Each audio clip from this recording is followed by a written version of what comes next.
স্বাধীনতার ৮০তম বর্ষে দেশজুড়ে পালিত হলো বিশেষ এই দিনটি।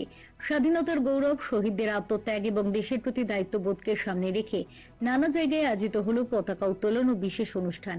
সেই আবহেই গর্ব, শ্রদ্ধা ও দেশপ্রেমের সঙ্গে রয় ঘোষ অ্যান্ড অ্যাসোসিয়েটসে পালিত হলো ৮০তম স্বাধীনতা দিবস। জাতীয় পতাকা উত্তোলনের পাশাপাশি শ্রদ্ধার সঙ্গে স্মরণ করা হলো দেশের বীর স্বাধীনতা সংগ্রামীদের।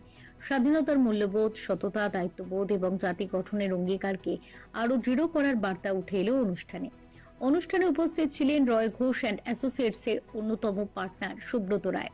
পেশায় চার্টার্ড অ্যাকাউন্ট্যান্ট হলেও সমাজসেবী হিসেবেও পরিচিত সুব্রত রায়। সারা বছরই বিভিন্ন সমাজসেবামূলক কাজের সঙ্গে যুক্ত থাকেন তিনি। স্বাধীনতা দিবসের এই বিশেষ দিনে দেশ ও সমাজের প্রতি দায়িত্ববোধ আরো জোরদার করার অঙ্গীকার করেন তিনি।